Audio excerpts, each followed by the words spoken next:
Regardons ensemble comment créer rapidement à l'intérieur d'InDesign, que ce soit des dégradés pour créer des boutons destinés à Internet, c'est-à-dire des boutons interactifs depuis InDesign vers les formats PDF ou bien encore SWF.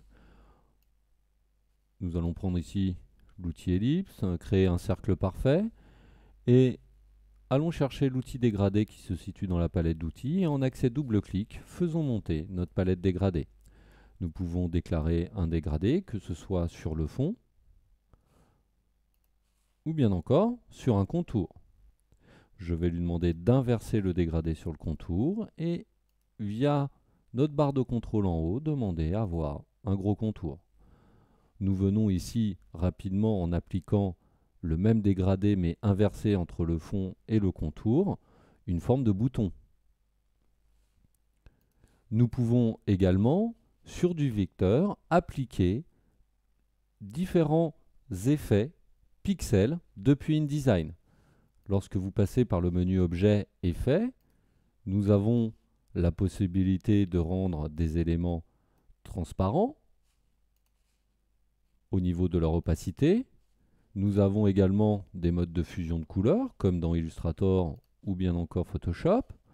Et regardez ici, nous avons la possibilité de créer des ombres portées,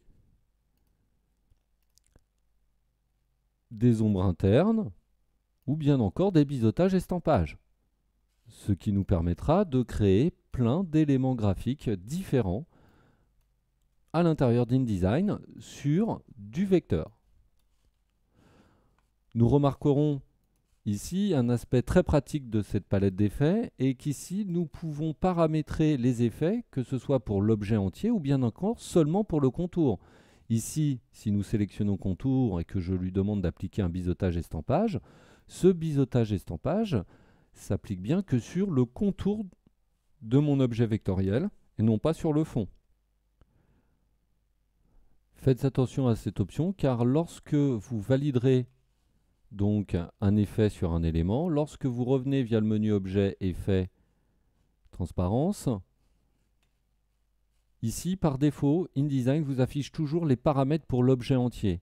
Étant donné qu'ici nous avons fait un biseautage estampage mais que sur le contour, vous voyez bien qu'ici l'option n'est pas cochée. Il faudra bien sélectionner contour pour avoir apparaître les effets attribués si c'est sur le fond, le contour ou uniquement le texte à l'intérieur d'un bloc. Validons. Une option également très pratique à l'intérieur d'InDesign étant de pouvoir coller du vecteur à l'intérieur d'autres vecteurs. Nous avons ici une forme avec un contour et un fond. Créons une nouvelle forme d'étoile par exemple, comme ceci, donnons-lui une couleur. Prenons cet élément en copier comme ceci et sélectionnons notre première forme. Passons par le menu édition et là nous avons la commande disponible, coller dedans, raccourci clavier pomme alt V. Vous voyez ici qu'en fait, mon premier bloc me sert tout simplement de masque pour mon étoile. En sélection flèche blanche, vous aurez la possibilité de sélectionner le vecteur à l'intérieur de votre première forme. Si la sélection est compliquée, vous avez la possibilité également via votre palette, contrôle ici cette icône, la possibilité de pouvoir sélectionner le contenu vectoriel d'un autre bloc vectoriel et de pouvoir redimensionner à la main, comme ceci, votre étoile pour la placer dans votre forme. Notez bien cette petite option très pratique car pour la création de boutons ou d'éléments vectoriels sans qu'il y ait de groupe, mais surtout de pouvoir obtenir un masque vectoriel sur du vecteur, cette option sera vraiment très pratique. Nous venons de voir comment appliquer des dégradés, des effets et surtout comment utiliser un objet vectoriel en tant que masque sur un autre objet vectoriel. Car sur les imports images, nous avons dans InDesign de toute façon un bloc qui fait le cadre et l'image à l'intérieur de ce bloc. Nous noterons également que les effets peuvent générer de la transparence, comme les contours progressifs, ou bien encore une ombre portée, ou une opacité, ou un mode de fusion de couleurs, car un mode de fusion de couleurs génère automatiquement de la transparence, et donc du pixel. Il vous faudra faire attention, car sur certains éléments interactifs, suivant les options ou les actions, vous ne pourrez pas avoir de transparence, sinon votre bouton ne marchera pas.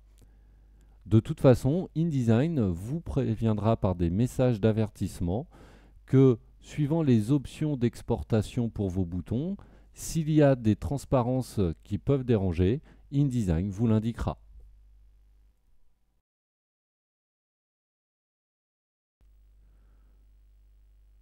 Voyons ensemble les différentes options disponibles sur le pixel importé à l'intérieur d'InDesign. Nous avons tout d'abord ici la même image d'un papillon importé contenant un tracé Photoshop. À noter que les formats Photoshop qui peuvent contenir des tracés que nous pouvons importer sont le TIFF, le JPEG, le PSD ou bien encore le PS. Avantage de rester en PSD, vous pourrez, via le menu Objet, Options de calque d'objet, désigner quel calque Photoshop vous pourrez afficher directement à l'intérieur d'InDesign comme ceci. Lorsque vous avez un tracé dans un fichier Photoshop, via le menu Objet, toujours Masque, dans les options, nous pourrons récupérer que ce soit les tracés Photoshop ou bien encore les couches alpha. Comme ceci. À noter également qu'en sélection flèche blanche sur votre import, vous pourrez modifier le tracé Photoshop depuis InDesign pour faire réapparaître ou disparaître du pixel importé dans InDesign.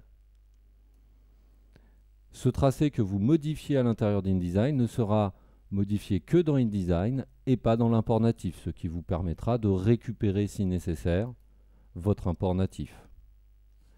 Autre option assez intéressante, lorsque vous avez déclaré un masque sur un élément, vous pourrez revenir dans cette option et convertir ce masque en bloc, ce qui vous permettra d'obtenir tout simplement une forme vectorielle comme ceci depuis un tracé Photoshop.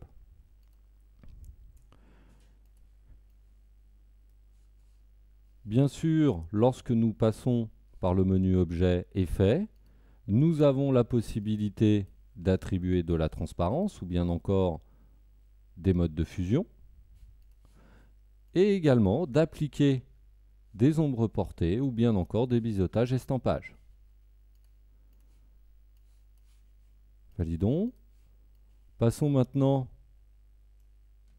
à la création d'un cadre pour faire apparaître notre papillon, plus une attribution d'effet.